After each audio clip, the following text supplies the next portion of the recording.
Really excited about today's guest. Of course, we had to reschedule due to other commitments last month, so it's good to finally get it out. Good to finally get the guys down here.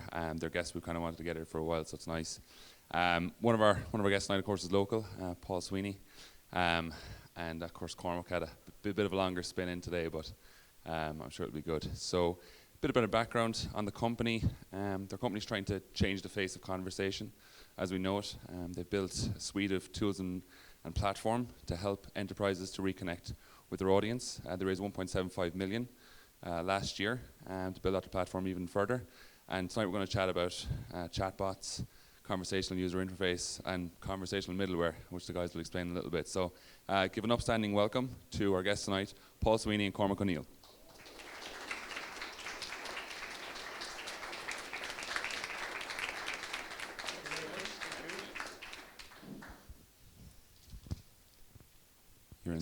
You're in the lead chair there, Cormac. No pressure. Okay. So, welcome to Webio.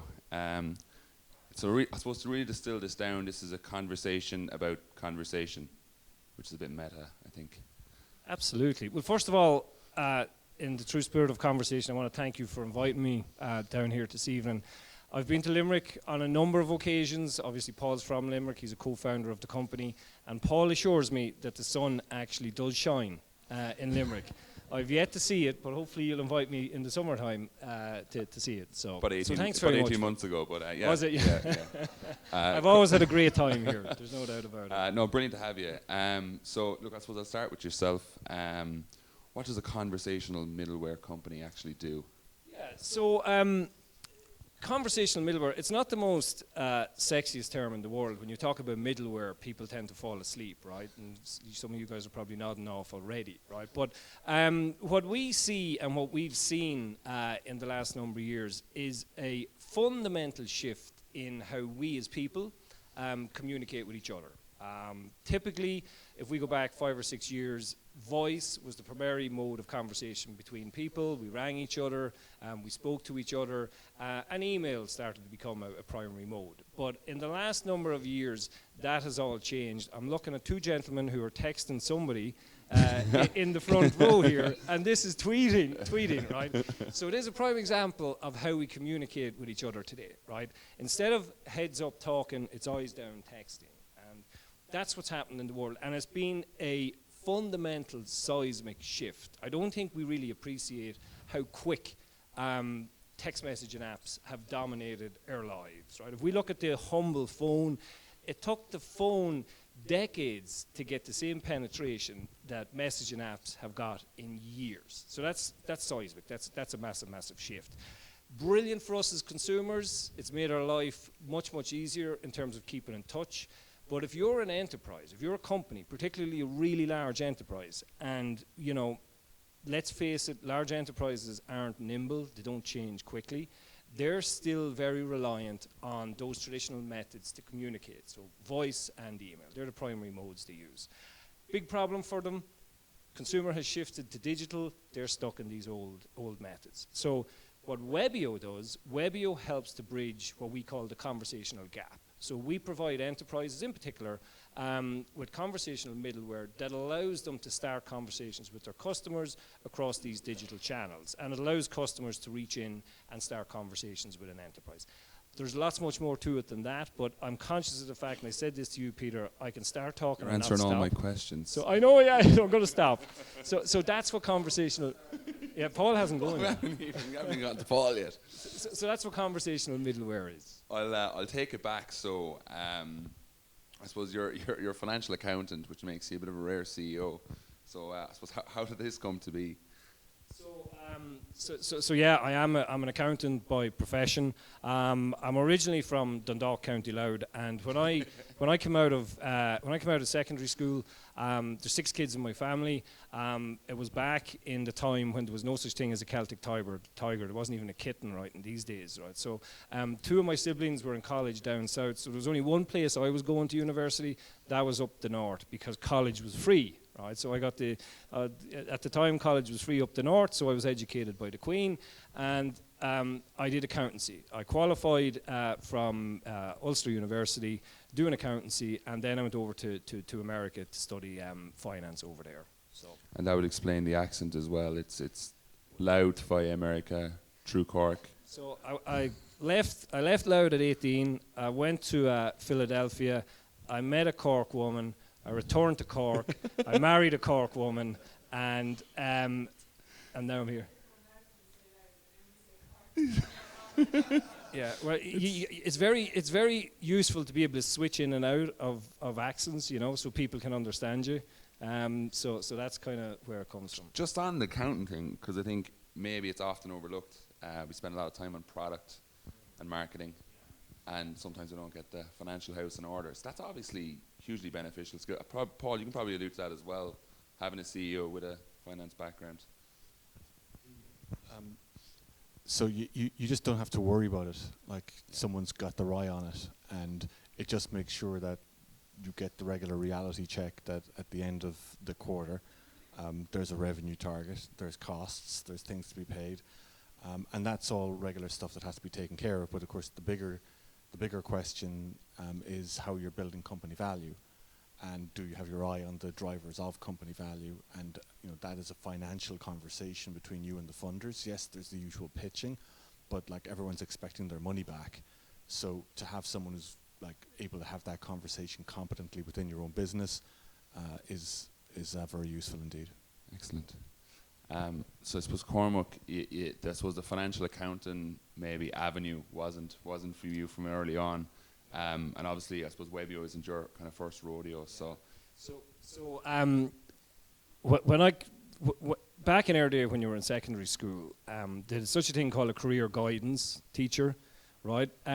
I consider those to be career avoidance teachers, because when you really sat down with them, they pushed you in one of two directions, right? They pushed you into the public service, nothing wrong with that, just make it clear, or they pushed you down a profession. Right? So I went in and I said, yeah, you know, look, I'm good at this, that, and the other. I like writing stories. I like doing history. And he looked at my grades and he said, listen, the only ones you're getting A's on here are maths and accountancy. You're becoming an accountant. You know, and it's very hard to swim against that at the time. So I said, fine, you know, accountants seem to do pretty good. So I went off, I got my degree in accountancy. But I always had an inbuilt desire to solve problems, right? Because you'd be traveling around and you'd see a problem and you'd be like, Jesus, I wonder how could I solve that, or I wonder how could I solve this, or there's an opportunity there. Accountants don't really solve problems. A lot of the time they create them. I hope there's no accountants in the room here. If I are, I do apologize. That's my own opinion, right? That's not Webio's opinion. So all views are my own. All these opinions are my own. So to cut a long story short, Peter, I got my MBA in finance again in Philadelphia, and I spent just under 4 years there, and I came home to Ireland in 1997, around that time. And the internet was just taking off, and myself and a couple of friends, I'll never forget it, we were sitting in a kitchen drinking some beer, and we were trying to come up with the next big thing. We'd just come back from America, and we were all buzzed up on the internet and how brilliant it was and all the rest. So we sat down and we started writing ideas on a board as to what we were going to start. Am I allowed to tell the ideas we had? Yeah. So do it, yeah. Yeah. So the first idea was, you know, what's popular on the internet when it came out, and adult entertainment was the first one. Right? Well, it was right. The second one was gambling, and the third one was travel. We all had girlfriends at the time, so 1 and 2 were going to be a struggle. So we put a line through 1 and 2, and we said, that's it, we're going to start up a company doing travel. We had no idea. We knew how to travel, right, but we didn't know how to arrange other people's travel. So we literally went out, we got the Internet 101 for Dummies, which was pretty right, and started building a website to do inbound holidays into Ireland, the UK. And we started doing that. And despite ourselves, we became quite successful at that, right? We built the company up from literally zero. At its height, we were doing about 15 million in turnover. We were bringing people to the UK, Ireland, to east coast of America. So that was my first foray into business. And that was height.com. So like there were probably heady, frothy days where the capital was flowing and. The parties were great. Tell us a couple about the parties. I know everyone in the US. I'm not going to tell you the details of the parties, right? But it was college is fun, but the .com era was just so much fun. It was ridiculous. It was absolutely ridiculous. I think we all know, since any type of reason or logic had just left the building, and there was just ridiculous things happening at that time. There was ridiculous valuations. You know, I don't think we're quite seeing it today around machine learning and AI, which, by the way, is another .com bubble, in my opinion. In my opinion, obviously, what we're doing at Webio is totally different, and we'll get into that. But so yeah, we had a really, it was a really fun time to be in a startup. It really was. Yeah. So that kind of, I suppose, that kind of went through the motions. Probably didn't end up where you wanted to end up, but immense experience. You were in your kind of mid-20s at the time. That kind of brought you up to VoiceAge. I suppose that was kind of your next, I suppose, job. So maybe describe the situation there at VoiceAge. Yeah. I know this is where the wonderful matrimony with Paul started. So this is where I met. This is Paul myself hooked up. Yeah. So what happened was, with the travel company, we hit a bit of a roadblock, right? We'd taken in funding, we'd done 2 acquisitions, one in Boston, one in Scotland, and we were geared up to really build a company, and we were in the process of securing another round of funding. And then reality bit really, really hard. The economy tanked in 2008. The funding we due to come in, which was around 5 million at the time, just disappeared overnight. Literally, one day they're doing it, next minute they're not, right? So we had to go from 65 people down to 20 in the space of a week, right? So all the fun that I spoke about earlier, this was reality check right here, right? This was like, boom, you hit a wall. And that was a really difficult experience, a really difficult thing to have to do. To 1 minute you're flying, next minute you're not, right? So eventually... sorry, what's it like laying off? Sorry? What's it like laying off 40, 50 people like that? It's actually, it's kind of soul destroying, right? It's soul destroying because you get to know these people, you know, very, very well. We'd a great culture in our company. It was very friendly. You know, we used to have, you know, family parties where you had all, you know, different people's kids. So you really got to know the people, and you just had to. That particular day, I'll never forget it. You know, I just went into you just have to go into a kind of like a trance and just do it. You know, there's no good way of doing it. So you just have to do it person by person by person until you're done. And there's no, you know, you can't sugarcoat it, right? You're letting people go and you're letting them go immediately. So you know, there's no point in sugarcoating. You just get it done. So it was a real lesson. You know, it really was a real lesson. And yeah, I was absolutely shattered after it. But it's just one of those things you got to do. You know. Cool. And when did the opportunity of VoiceAge come along then? Because I kind of want to connect those two dots. So VoiceAge came eventually. What happened with the travel company, you guys, if you know, most of products sold online today are sold by credit card, and in order to provide credit card facilities, you need a merchant account. In order to have a merchant account, you need to do business with a really big provider of merchant accounts that are soulless, and they started to cut out travel companies, and we were one. So they immediately changed our payment terms from 30 days to 120 days. So they kept our cash for 120 days, and that shut us down. We had 2 weeks to find a new provider. It didn't happen, so we ended up selling the company for 2 bob and a conker. That's what happened. So so that happened literally overnight. We had the distinction of being on the 9 o'clock news now, mind you. So and every time I see Samantha Librarian, isn't Samantha Librarian RTE? I remember having a great chat with Samantha on my mobile after the company was done, because you know it was a .com company that didn't succeed. All that crack. So, so then I was fortunate enough to meet my friend here. VoiceAge is originally a Cork company, and they heard that they heard that my company had stopped and that I was looking for something else to do to get my teeth stuck in, and this opportunity just arose. And yeah, back in 2011, so started working with the guys, and yeah, it's great. That's when the magic happened. I suppose, Paul, what's the synopsis of your journey to VoiceAge? And I was born, I arrived. Shorter. It's just ready. Yeah. So I originally started out in University of Limerick as a lecturer and tutor there, and then researcher. I was fortunate to get a role in Aircom in their new ventures section, where I basically learned telecoms from from the ground up, literally from the street, the wiring in the street, all the way through to how a network works, to the software, how services are sold. And we're working with teams to spin out and also to fund. So again, just getting an MBA in telecoms, basically, in internet.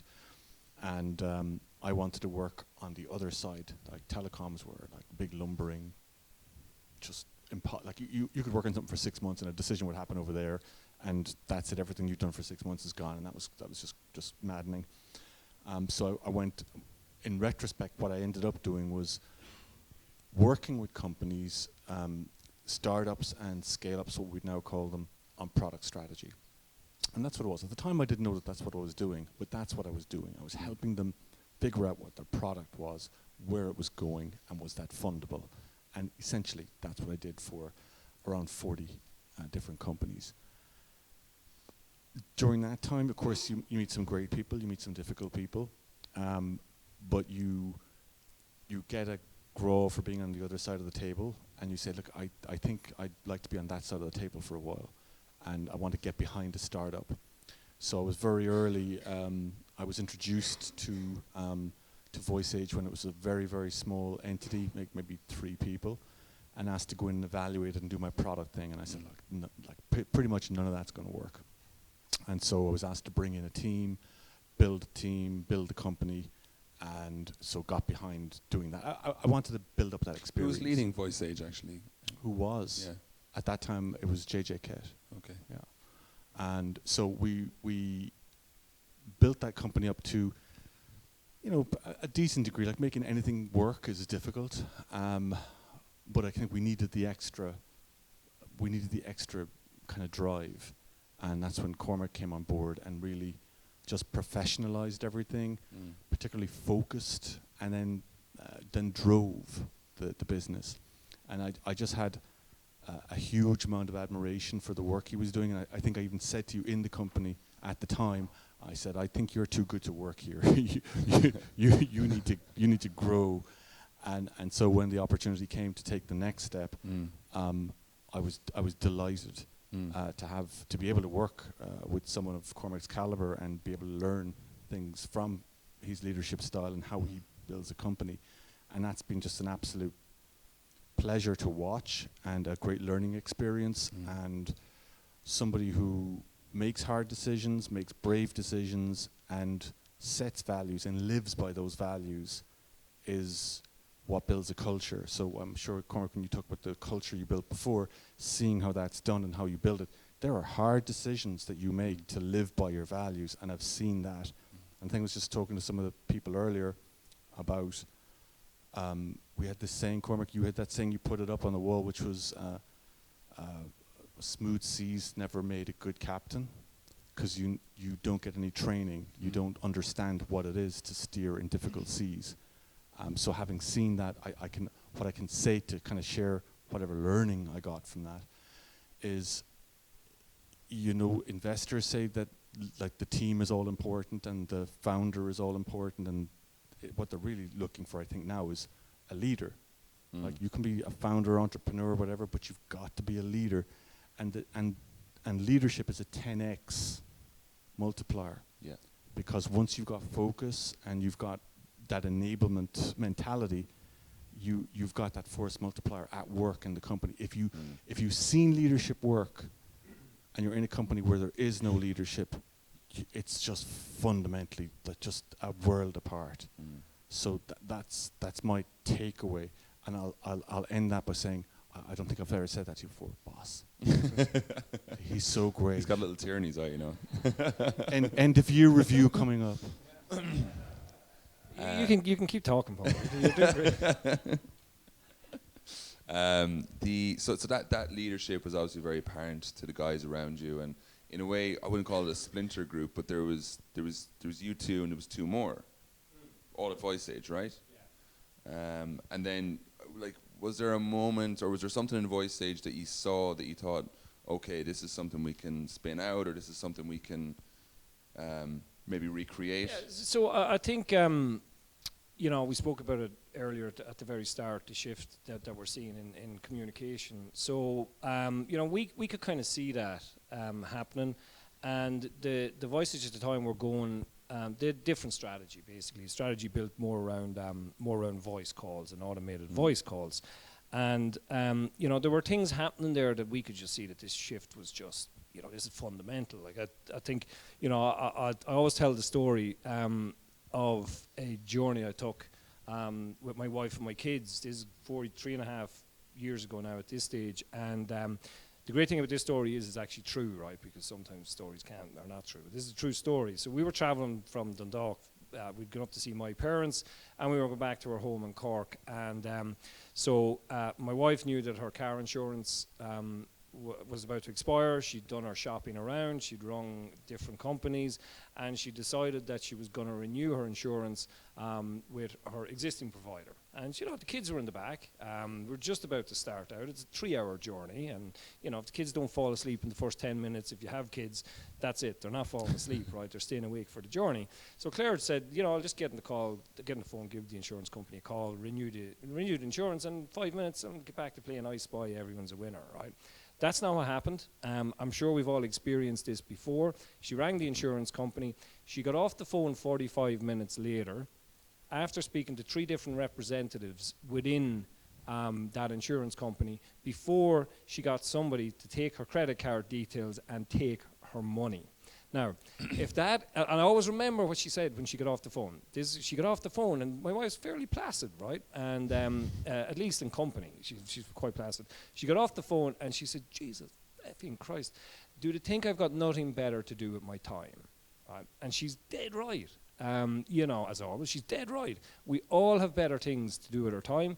But not only that, the 3 people she spoke to in the insurance company, they've better things to do with their time than collect information 3 different times. Everything that she did on that call that took 45 minutes, you could now do on the Webio platform over Messenger, over Viber, over SMS, over WhatsApp in 5 minutes. So that's when it was like, this whole thing of customer service is broken. Yeah, so that's when the idea kind of crystallized. Go on. Yeah, I have a story of again, to say we've all been around the startup land a long time, and those stories that are kind of really inauthentic, that we were there and we wanted to do this thing and we couldn't do this thing, so we built this thing, and this thing's awesome, and all the people who like this thing are now like me. Yeah, okay. But there was a series of things happening in the world that were, like, if Cormac wanted to fix things, I think I get kind of irritated by things. So I was using the Halo app, and I was just going, God, this is amazing, right? Because I hate God bless Halo. I hate travel. We miss it. We miss it. R.I.P. And so this, I was getting this app, and I knew the cab was on the way. I was leaving the office. I could see it, and I had the exchange at the end where I could just get a receipt. It was all fantastic, and that was all kind of great. I loved it. One day I went down to the curb and I just hailed a cab, and I had this just terrible, messy car.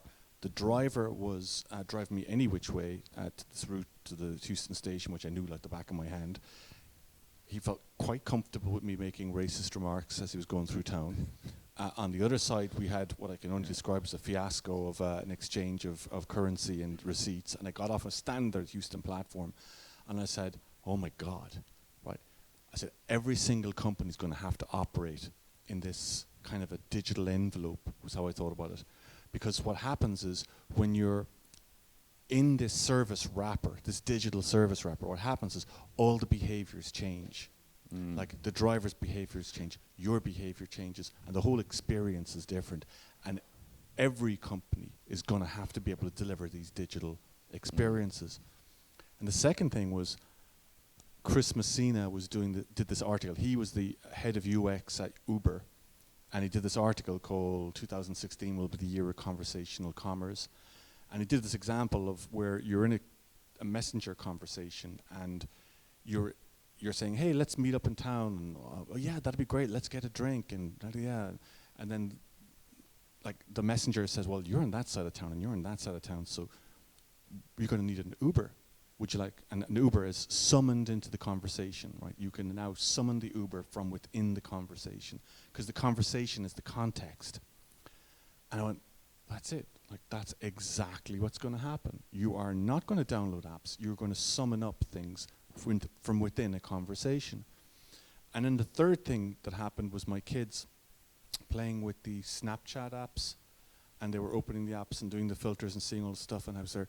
Cameras, like the camera in your phone is just, it's going to be so much more powerful than just this camera snap done. There's something else is going to happen through that camera.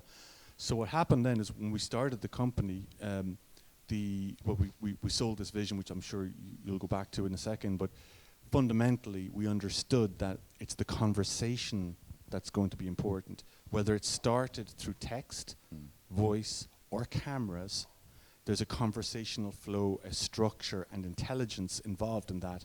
And when you wind all those things together, what you're doing is you're seeing multiple trends converge. So it's not just one trend, it's multiple trends, and they're so much more powerful. So even when we're talking to people about the solutions today, and someone asks me, are you happy with your multiple award-winning solution? I go, no. Like, we're so far behind where we want to be. Like, there's so much that we could do. There's so far we could be. That where we are now is nowhere. So, I think just to build on Cormac's point about when you see a paradigm change, it's not just a simple, everyone's using messengers. There's a huge fundamental shift in how interaction technology is working.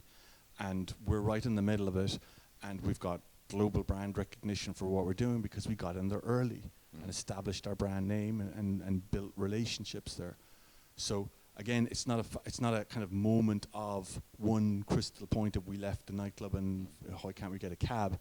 It's 20 years of experience of seeing a business and seeing an industry, joining all these points together, and then the kind of moment of, you know what, these things are all going to coalesce into one But big it's something trend. that couldn't have happened in 2008, 2009, No, 2010. the tech wasn't there. Because Look at the platforms. Yeah. Just we were having a conversation briefly prior to this, and it was just about the rate of improvement in certain core electronics technologies.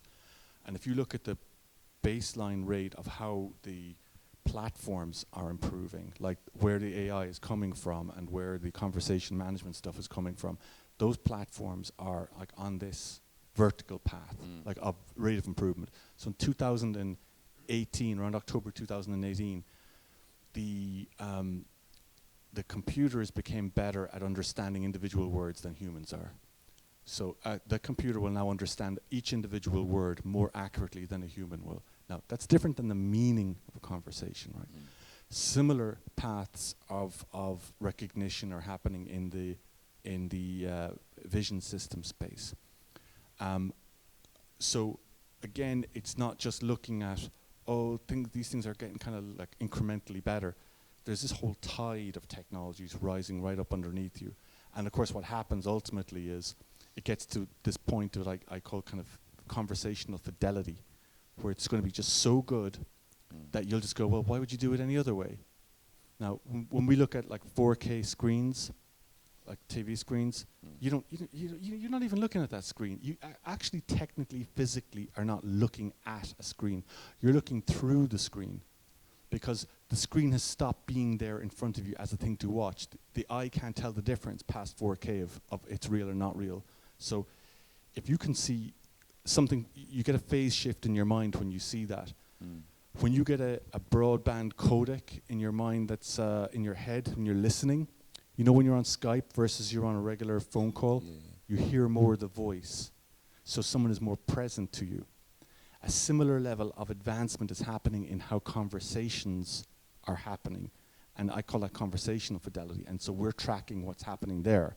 So if anything, like, we're even more convinced about what we're doing is going to be a huge, huge market. Yeah, I just want to pick up on that there. So, like, obviously the technology now it's the perfect time. You know, it's the perfect petri dish of kind of elements. And obviously you've very easy integration of different APIs, so now services can interact with each other a lot better. Back to your two friends chatting about each other, and they can call an Uber, and they can probably share that Uber through Uber Link or whatever it is. But the other thing I want to go to as well is there a kind of deep-seated fear in picking up the phone or direct conversation? And is that the user behavior change that's driving more chat apps, more chat bots, things like that? Are we more comfortable, like the rise of the troll online, again, anonymized behind a fake avatar? Do you think that's kind of a deep-seated fear that's driving more chat, or is it something else? So, it's a good question. So I think that, again, as we said, our behavior is changing, but I also think that what we're willing to tolerate is changing, right? So I mentioned earlier about the importance of time to us, and I think that there is a generation coming after us who really appreciate their time, right? Because our kids have more free time than ever before because we've worked really hard to give it to them, right? When we were growing up, we did not have nearly as much free time as they have today. So we've worked hard to provide that to them. So they don't tolerate queues, right? Like I was fortunate enough to bring my kids to Euro Disney for a day, and It's a great day out. great day out, except for the queues. You know, Daddy, why are we queuing? Can we not get one of those let me in first apps? You know, there are so many rides. Why are we queuing? Can we not just go in? You know, can we not just jump? They're not willing to queue. So there has been a change in Instant gratification, really, for getting to. Yeah, you know. Yeah. Whereas I think in our day, you know, you were willing to call up. You were willing to wait in a line. Oh God, I'm only 85. You know, only 84. There's only 84 in front of me. That's fantastic. You know, and we're willing to sit there and take it, right? Our kids will not take that. Yeah. And that's why you're seeing, particularly in the area that Webio targets. Like we probably talk about focus, but we focus in on the area of credit and collection. So there are conversations to do with debt. So anybody who buys a product and they'll owe money on it, we specialize in those type of conversations. That's where we really major, to use that US term, right? And they're really difficult conversations to have verbally. We don't like talking about money, but we certainly don't like talking about money that we owe. And we certainly don't like doing it over the phone.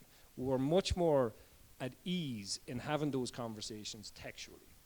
Because it feels less impersonal, you know, and it's not only the person who owes the money, but it's the person in the contact center who has to have that conversation. They're difficult conversations to have.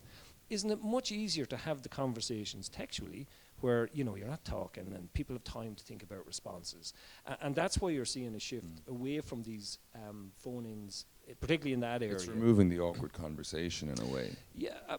Absolutely. But still facilitating it. Yeah, absolutely, 100%. You know, so. Would you add into that, Paul?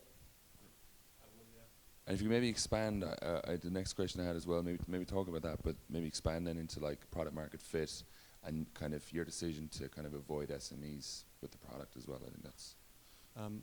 So just to go back to the first thing about behaviors, behaviors change. I think it's hard to isolate the behavior from the technologies that enable those behaviors too. People obviously feel comfortable enough speaking to machines and asking Alexa and Google Home to do things. So it's not that the voice enablement or vocalizing is so terribly difficult. It's actually fairly natural. It's actually faster than typing. I think there is something about people. I mean, my daughter and people younger age groups do live in mortal fear of speaking to someone on a customer service line. We said to someone yesterday, my daughter, allegedly, you know, why don't you just go phone your friends to figure out which one has the homework? And she went, I can't phone them. Mortal. Like, you idiot. Like, I just went, okay, well, just kind of stay on that Snapchat channel and see what happens, I guess, because that's how they were running their conversation. So I'm not entirely sure that it's the voice mechanism or that it's person to person. Yeah. I think the dynamics of that can change. I think that when digitization happens and you have different channels, behaviors kind of shift to per channel behaviors. Sure. Like I say to, like I don't ask people here, how many of you still on Skype? And yeah, still on Skype. Like I'm on Skype. We do a lot of stuff on Skype. There's far better solutions than Skype out there. Like just right now, like Hangouts. Yeah. Better solution. And you ask people, why aren't you on Hangouts? I don't know. I do my calling on Skype. Skype was the verb, because Skype got the verb, didn't it? You Skype someone. Yeah, kind of. But you know, also there's embedded behaviors. That's how we tend to do it. And if you say, well, you're doing Skyping and you're doing voice calling, but like Skype is everywhere. Well, why don't we type on Skype? We didn't, right? We typed on WhatsApp. And that's where. But so behaviors kind of shift across channels and mechanisms. So it's not like. I think the lesson is like that totalizing. We're all this kind of person who behave in all these kind of predictable ways. We have a range of channels, and I think we'll have like fragmentation of behaviors. It's not unified communications, it's disunified communications. We'll answer some people on some apps, we'll call other people on other systems. So we have this plethora of channels, and we, you know, as an enterprise, you've got to deal with all those different types of customers, right? And that's where the kind of middleware concept comes in again. You've got to deal with each one of those channels, each one of those messengers, each one of those emerging platforms, and you don't want to change everything when you're doing that. Now, when you do that at scale, like the problem is massive at scale. You can probably fudge it if you've got 100 customers, but if you've got 100,000 customers, you need an automated solution. You need something smarter. So we went for the larger scale companies with large scale B2C, business to consumer conversations. Yeah. And we said, okay, they're going to suffer the most pain.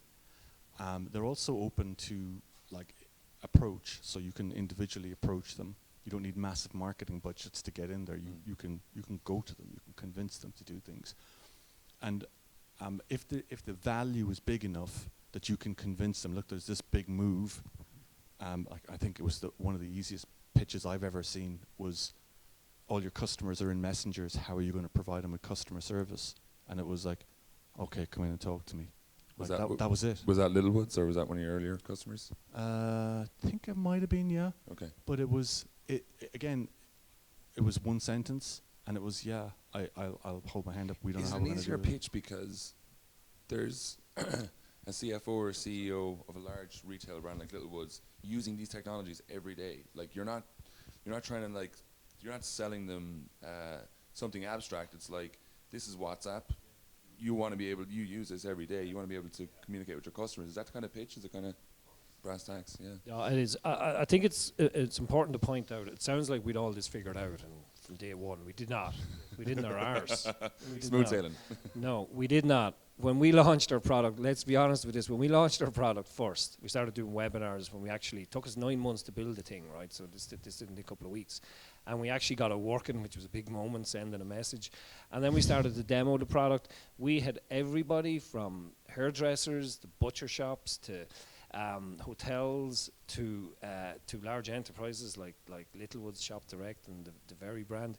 And we got really excited by this, right? We were like, Jesus, we've hit the payload here. Everybody wants to buy the product, right? Everybody wants, and we started to engage with all these different type of companies. And it didn't take us that long, but it took us a little bit of time to kind of like clear the fog of the excitement, which is when you're an entrepreneur and you're starting a company, beware of the fog of excitement, because it can lead you in the wrong direction. It's very important to look at the unit economics of what you're doing, right? So put on the old accountancy hat, this is where it comes in useful. The unit economics must make sense, or else all you're going to do as you grow your company is lose more money time and time again. So when we were engaging with a hotel or with a small shop, we were losing money every single time. They were willing to pay $5.99 a month, and you know, we just lose all day long.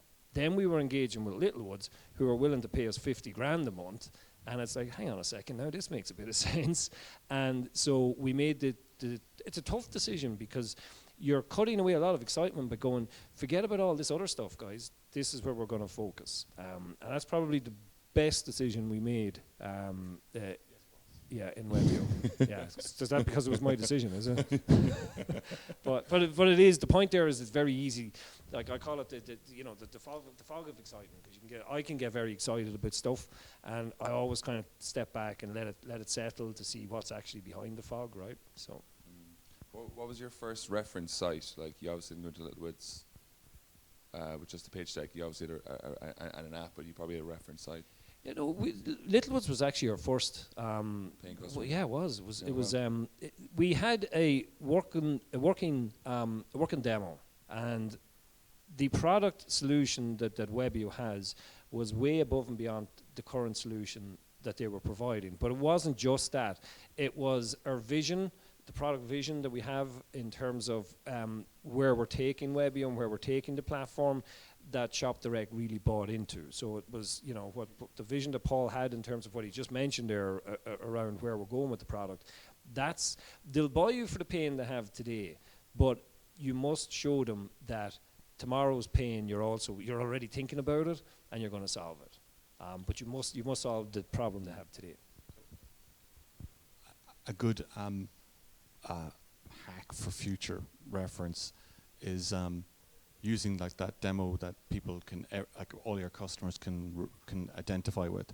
And so one of those areas that we didn't end up going into was the hotel bookings business, because as Cormac said, the unit economics didn't work. But we built a really sexy solution, right? It worked. It had all the points we were trying to prove around search, integration, payment. We had it all done. It worked. And when you went to somebody who had like nothing like that, like nothing, and you went, see that? That's live. That's live data, live choices, live integrations, all that's working today. You could have that. And they go, I could be like that. Yes, you could be like that too. Now, they're not going to go there straight off, but they know that that's where you're going to bring them to. And you're articulating a vision then about what's after that and what's after that and what they could get. And what are they not getting from other people? Like, they're not getting a vision. They're not getting a sense of, I'm going to go on a journey. I'm lucky to have found these guys, because they're going to bring me on a journey, and they're going to get added innovation and cost savings and revenue, whatever the offer is. So I think that journey ahead is as much as anything. So Paul, what Paul's alluding to there, I say we were the first in the world to do this, but you got to put a bit of legs and stuff, right? So we were one of the first people to enable a fully functional booking of a hotel room within Messenger, right? So you could search, find, look at, and pay and book your hotel room directly within a Messenger stream, right? So we thought this was just deadly, right? This is very exciting stuff. And so what was the pain we were looking to solve here with this, right? So I don't know if anybody's familiar with the travel industry, is that the OTAs, the online travel agencies, hold all the power, right? So if you're a hotel, you cannot provide pricing lower than booking.com if you're on their website. You cannot. That's in your contract, right? The only way you can do that is what's called a closed channel. So that's where it's not publicly available. So we thought, okay, Messenger is a closed channel. It's not publicly available. You have to have a relationship with the customer. Therefore, you can offer cheaper rooms in Messenger. This is going to be massive. How many rooms did we book? 0. Oh, wow. 0, right? 0 in 6 months. Not one. Now, one person booked a room in it. It worked perfectly. Exact same as on the internet. But nobody knew it was there. So, therefore, we certainly didn't, right? And this is one thing, because that's kind of like a consumer product, right? So to advertise a consumer product, you need a shitload of money, right? You need a shitload of money to get it out there. Whereas a B2B, you still need money, right? But you don't need as much. But if you're trying to build a consumer product, it costs a shitload of money, or else you need to have a kick-ass product, ideally both. So I've a couple more questions before I wrap up, and we'll do Q&A then. Just, I suppose, to explain, you guys make money from every chat that's transacted, right? So very, very simple, basic revenue model. Every message that's sent across our platform, we charge a variable cost, depending on the volume. So a message in, a message out, we'll charge half a p. All our customers are in the UK. Well, actually, that's incorrect. We've brought on our first European customer in Italy. Yay. Happy. In November. So we will charge for every message sent back and forth on our platform. Which is obviously, it makes the enterprise play a lot more sense because you're talking about hundreds and thousands versus a Yeah, handful. so that leads to, what's your ideal customer? So when you're looking at it, it's like, okay, we want a customer that's got loads of customers. So any enterprise that's got loads of customers will mean they're going to have loads of conversations, will mean they're going to send loads of messages. So then you go, what type of customers what's the characteristics of those type of companies? And you're looking at really large online retailers. You're looking at utilities. They have loads of customers. A lot of people get into debt as well in utilities, unfortunately. They're going to have loads of conversations. And financial institutions, like the one we're sitting in right here, they got loads of customers. In years to come, that could be debatable. But today, they've loads of customers. Am I allowed to say those type of things within the building? But that's more a challenge to them than anything else. But so therefore, we've gotten very good at narrowing down. So if we have an opportunity that comes into our pipeline, so you got to be aware of the excited salesperson who's putting loads of stuff into your pipeline. You got to go, okay, well, how many customers has this potential opportunity got? They've got, maybe 20. It's like, all right, they're gone. So you have to really be ruthless about filtering out stuff that's not going to deliver you revenue. So just before I finish up, I just kind of want to do a survey of the audience. So, and it kind of leads on to my final question then. So who's used a voice assistant at any stage in the last year? That could be OK Google, that could be Siri. That's pretty much most of the room. So I suppose it kind of gets to the privacy and ethics challenge. We have two major technology. This could go on a while. I'm sure you don't want to, Cormac. That's a great question, but before I answer that, it's a tricky topic, but I think it's something you kind of have to face. Face as society as well. Sure. You've 2 or 3 very large technology companies who are controlling a huge amount of the voice data. It's not what you said earlier, Peter. I've got a tape here. I suppose what are your thoughts? What are the concerns? Oh yeah, and I suppose how do we safeguard for it in the future? We've a crap ton of challenges around this, and it's been there from the start. So when we launched a conference called ConverCon about conversational interaction, conversational interfaces, and what we said is we're going to bring all the industry into one room. We're going to bring the big tech companies, small companies, vendors, designers. We're going to bring them all in a room. Because you can do this in Ireland, you can do it in Dublin because it's a very small town.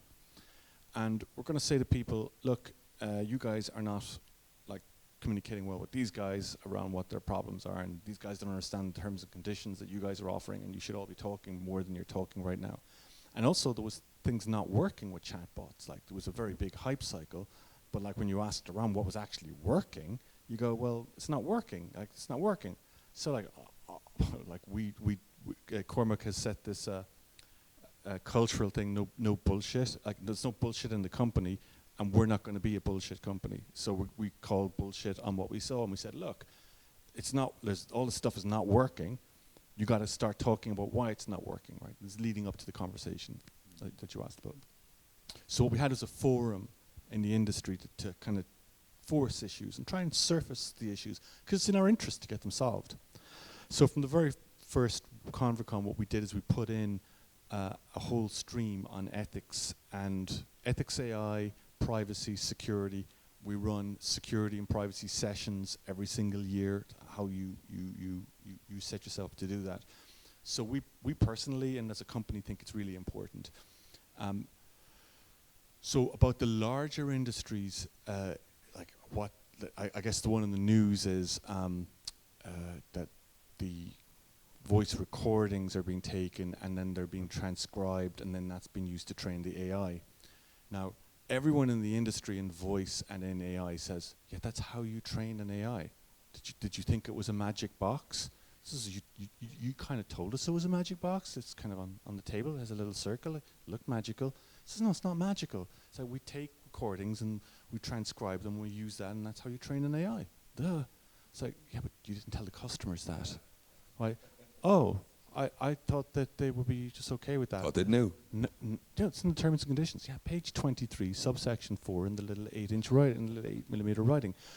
So the companies did just because I think culturally they weren't fit for for communicating about privacy. Like Facebook certainly wasn't fit for talking about privacy. Like, would you believe anything Facebook was telling you about privacy? Go, no. You just wouldn't, right? So they were culturally not ready to have that conversation, and probably still are challenged about having that conversation. So as an industry, we're saying, look, you've got to address it. You've got to be like communicating up front with customers. You've got to communicate in your messaging flow. Hey, this is what we're doing. This is what we're hoping to achieve. Here's options. Like, build that into your design. And the simple lessons that we've brought into the industry is you've got to you've got to have a senior member of your team responsible for this stuff. Like, as a big company, if you're using this tech, you've got to have someone responsible for it. And then you've got to have specific processes in your company that make sure that this is not just like, oh, we've done our development, and now we're going to pass it by our ethics people, and then we're going to come back. It's like, it's got to be embedded. Built in, yeah, it's embedded in your processes. And then, of course, you have to have a culture and a diverse workforce. Like 24 white men of 24 sitting around a room is not diverse. You got to have a diverse workforce, or you're not going to get like multiple viewpoints and multiple. Oh, hold a second. You know, as a woman, I would not want that to happen. So, ethics why is not? about perspective more than anything, isn't it? Well, yeah, but it doesn't. It's not like. I mean, there are, and even locally in our universities here, professors of ethics, right? And it's a big discipline. There's a lot of thought going on to it. But that's no good for companies to bring in a philosopher, right? That's not going to help them solve problems. Like, just treat it seriously. You know, put someone in charge of it. Make someone responsible for it. Make it a process-driven thing. Hire more diverse workforces. So when you look at who's on your data team, like your engineering team, and you go, well, how do we get that crazy result? Well, look at your engineering team, right? Of course it was going to happen. So these are not just single issue things. There are multiple causes, there's multiple structures involved, but unless companies get serious about it, then they're just going to this is just going to happen again and again and again. And I guess you could, so I had a really good conversation with someone at Accenture actually about how you think about this ethics and security privacy thing. And she was saying, like, it should just be like medical, when you're doing medical drug trials, very seriously managed. There's a lot of processes, a lot of procedures to go through. Why don't you have the same kind of thinking around these issues? So, while I think the quality of the conversation that's happening in the media about it is kind of poor, the response of the big companies to it has been kind of poor too. But I was thinking about this earlier, and it's easy to confuse the technology with the companies providing it at the moment. And one of the things that occurred to me this year is it's not about the smart speakers. Right? So it's not just about the little Alexas on your desk. Voice as an interface and communications, it's just going to be embedded in everything. Who it goes through is another question. So the fundamental background technologies are going to get embedded. You're going to be using them. The other people will sort it out. It doesn't have to be, maybe Alexa will turn out to be the Kodak of its industry. I invented it, but I wasn't able to capitalize on it. We don't know yet. So I'd say it's early days still. People make mistakes. But fundamentally, the technology is going to be so useful that I think it'll come out the other side of it. Okay, good answer. I'm going to open the floor to any questions. So put your hand up there. Anyone ask the guys? This man down the back.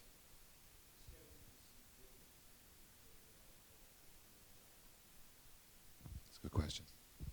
Yeah, so firstly, what we always encourage our customers to do is to not try and fool their customers, right? Declare up front that you're talking to a chatbot. Like, we've seen such high-profile disasters from Microsoft and whatnot in terms of what they've tried to do in their chatbot. I think if people are talking to a chatbot, they'll talk more structurally than they would if they were talking to a human today, because they're more likely to get the right response. I think as time moves on, you'll see that changing. As the technology gets better, it'll become much more of like the conversation we're just having right now. But for the moment, if you know you're talking to a chatbot, you're going to talk a little differently, more structured, with a clear newsreader accent. This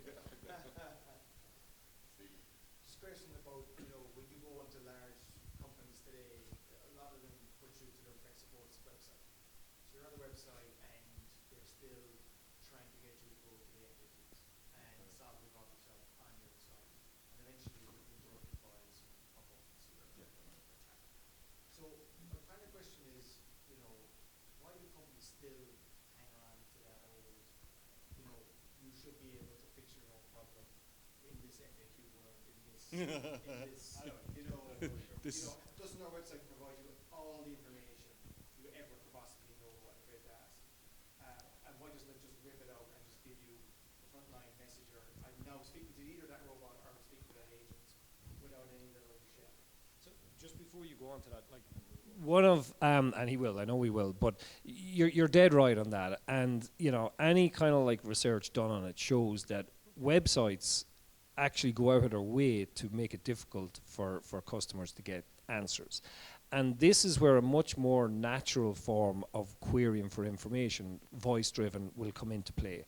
So if you're, and by the way, I absolutely detest those windows that keep popping up on a website to ask me, am I okay? Right? If I'm not okay, believe you me, they will know. So I think when you see the technology around NLP and search within voice get better, you will see people being able to query instead of voice-related querying, instead of text, and getting the answers much quicker than they currently are. So, there's what he said.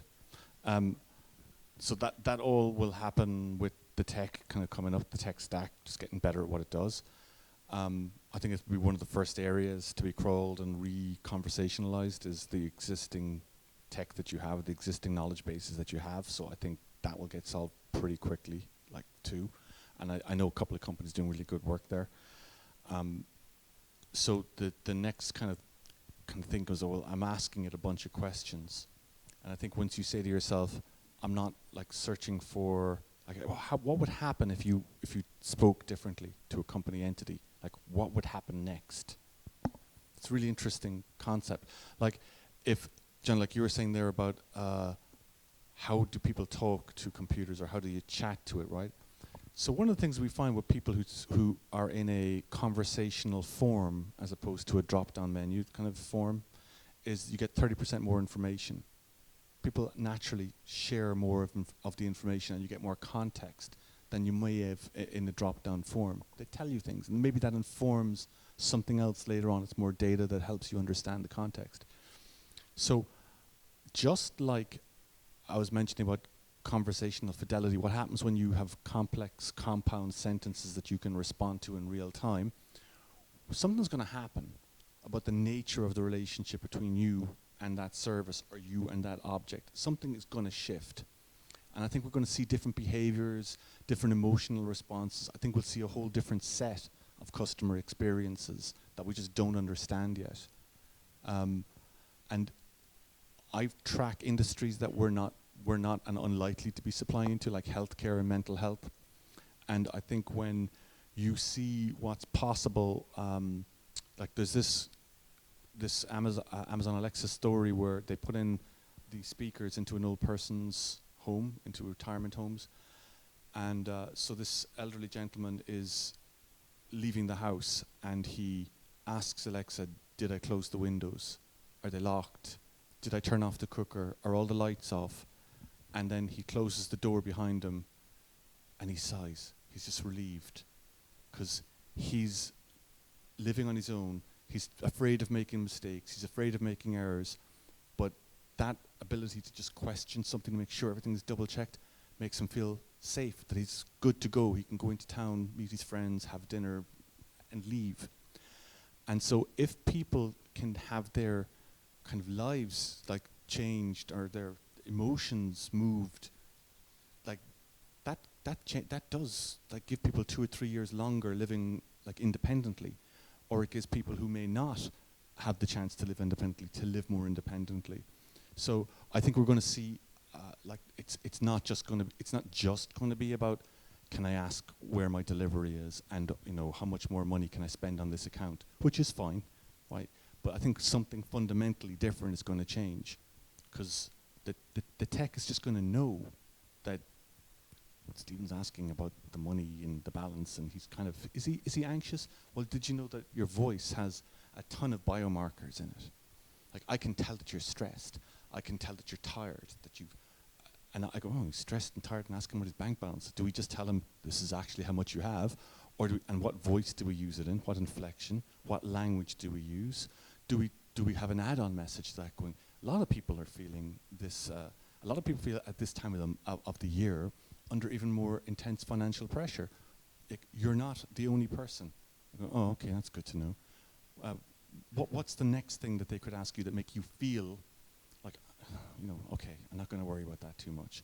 And then, are you going to move accounts? Are you going to move businesses from a service that you have like an emotional response to, an emotional interaction with? Probably not unless something really dramatic happens.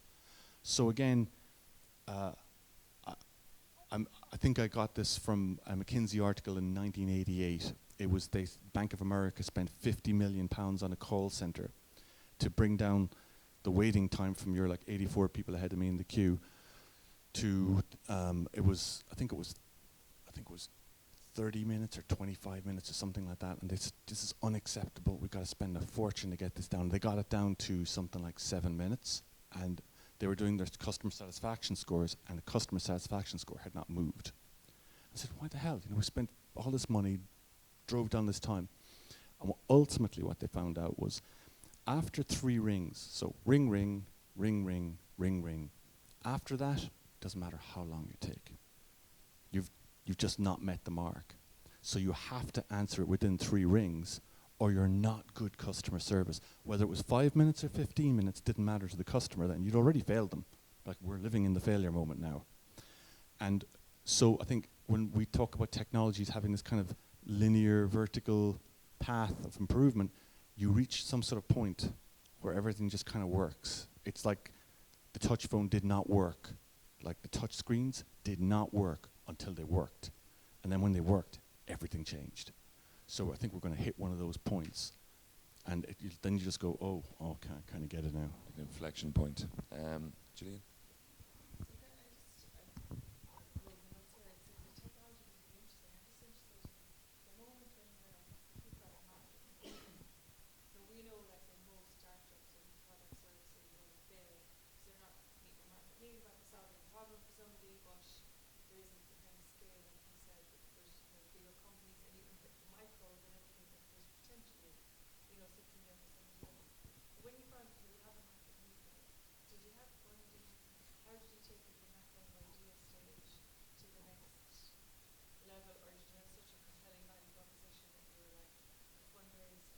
So we were very fortunate in that when we started the company, we fundraised upfront.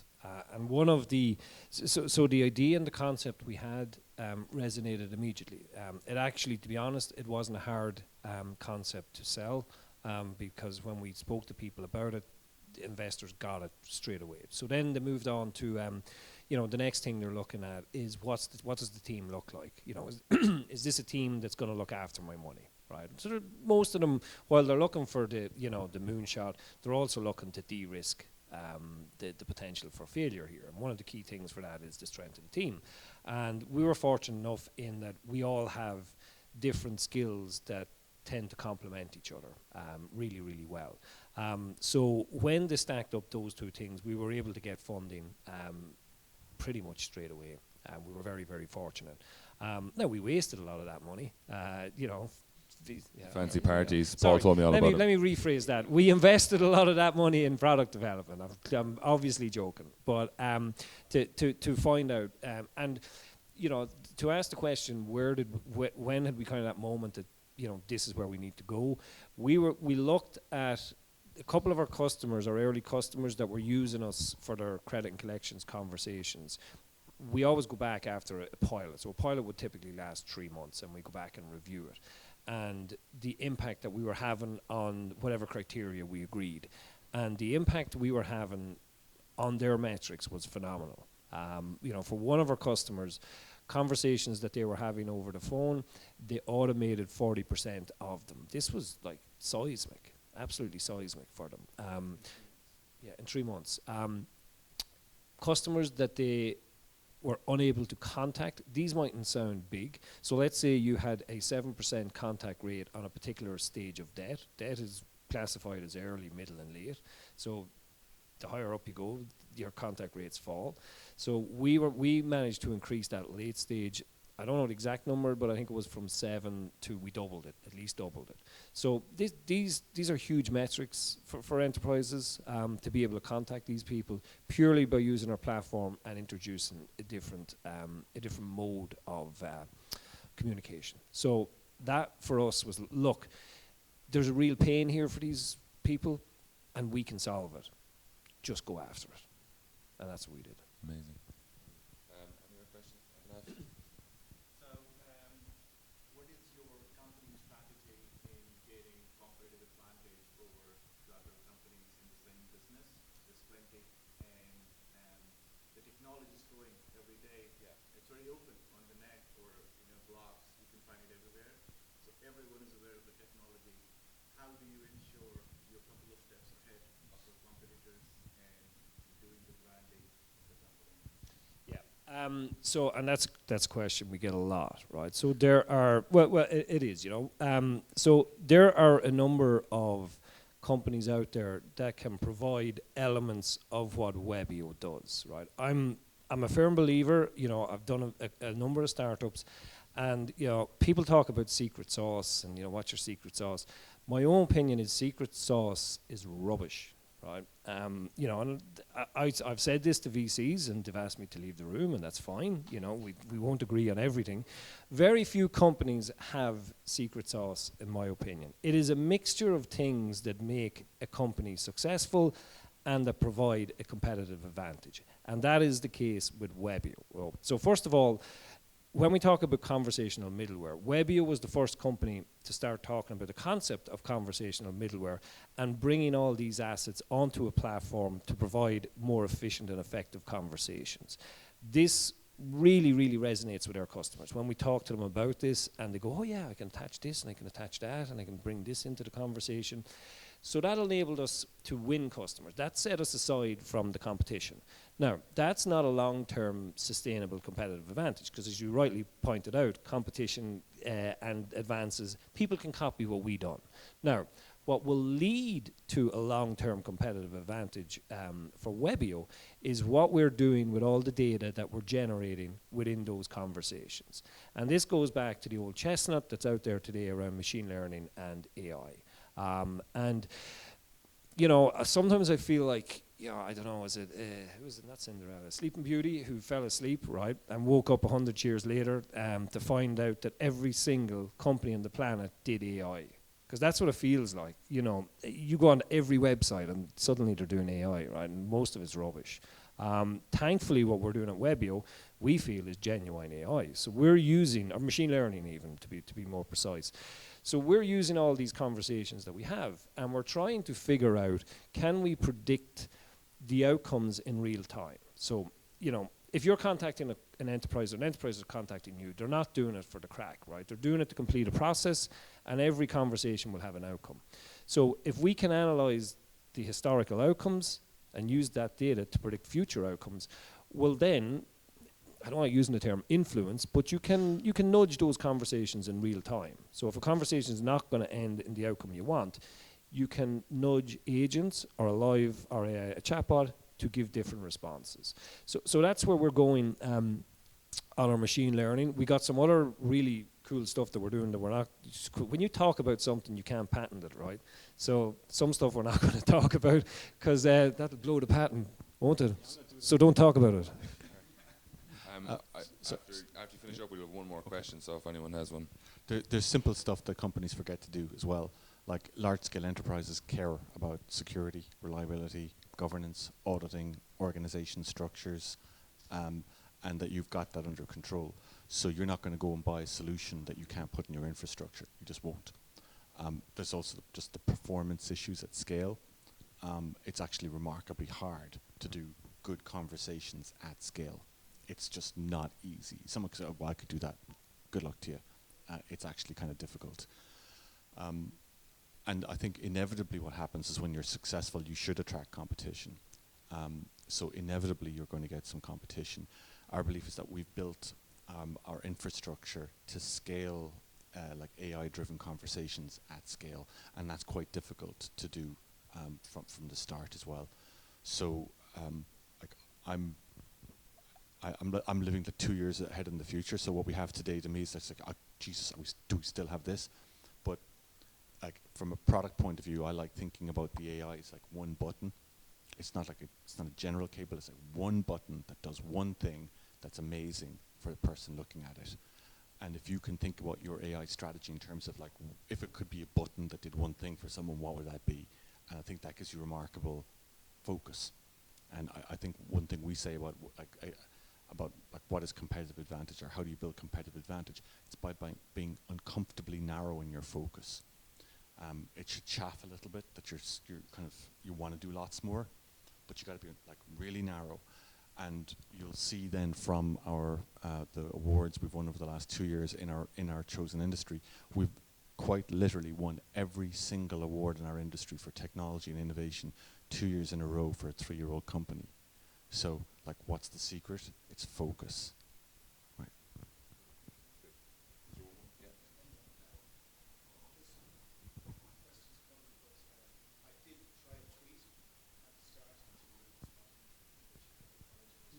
There goes our social media.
No, so what it reminds me of is the equivalent that happened to email. If you remember when email came out first, it was all grand. We were emailing each other. Next minute, your inbound box was full of spam. Right? So then we had people solving that problem by bringing out filters to stop your spam coming in. So Paul has just said it is going to get worse, so just be aware of that. I am 100% convinced that voice first interfaces, like what's happening there, is going to be the future. There is a generation coming behind us that are just so comfortable talking to objects. You know, I find it a little strange to talk to objects. My kids have no problem talking to objects. In fact, for certain functions that I do as a dad, they've replaced them. I used to tell them stories. Amazon Storytime does it better. You know, she tells better stories, so, you know, I'm defunct. I used to help them with their homework. Amazon does that now. You know, I know how much 2 and 4 is, but she could do it quicker. So accounting. you know, so I'm not sure what's left for me to do. But anyway, so yeah. No, you are right. You are correct. But I think when we look into the future, it's going to become more and more prevalent. But then you will have entrepreneurs who will come in and they'll build technology to solve these problems, and so we can move on again and again and again. So that's. I'm going to scare the crap out of you with that. So what's going to happen is Amazon will tell your children's story in your voice. Oh. Yes. Yeah. Ends with a cliffhanger. If you're right, Stephen. You're right. And I did ban them from doing their homework on Amazon, just so we're clear. Thanks very much. We'll just wrap it up. Grant.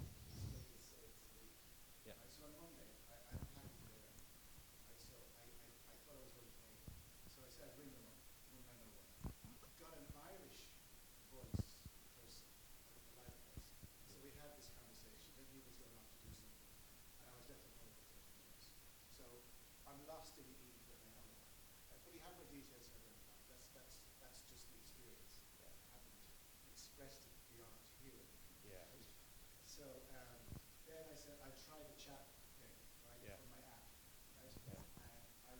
straight away onto India, right?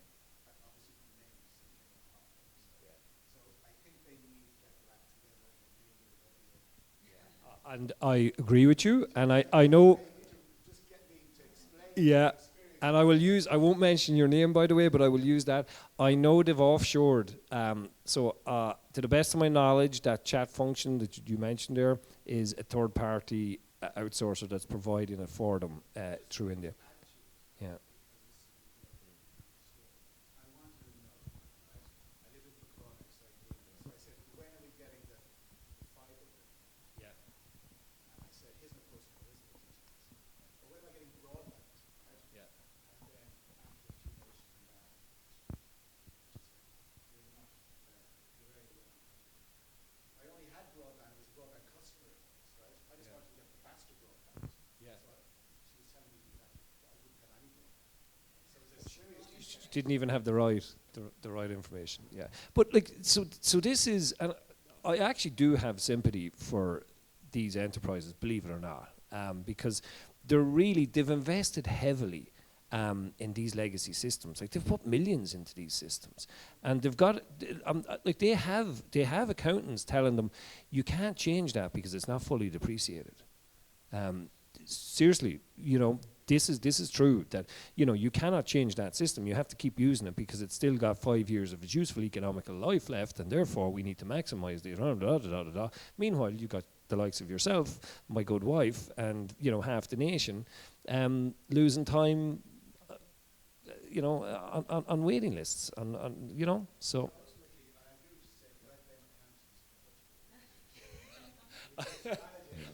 And I think I said that at the very outset, I think.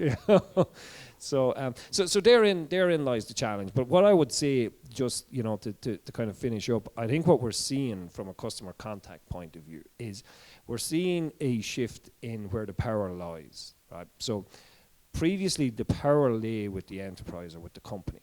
They dictated how you were to interact with them. That's what they did. That is absolutely switching now. The consumer is starting to dictate how they want to be interacted with. And the challenge for the enterprises is how do we adapt to this, and how do we flip over and catch up with what's happening. And it's a massive challenge for them. And like you will see, and this is no disrespect to the current location, but one of the hardest things to do is switch a financial institution. It's very, very difficult to switch your bank. That's not a coincidence, right? That's by design, I think, in my opinion, again. So I think as consumers, we're willing to switch, particularly the next generation, much quicker. And you will see that there are large institutions that are preventing that until they're ready to provide the service that we're looking for. Thank you very much. Great point to finish on. Cormac and Paul, it's been lovely having this conversation, and thank you very much for joining us on Startup Grind. Thanks, Peter. Thanks, guys. Brilliant.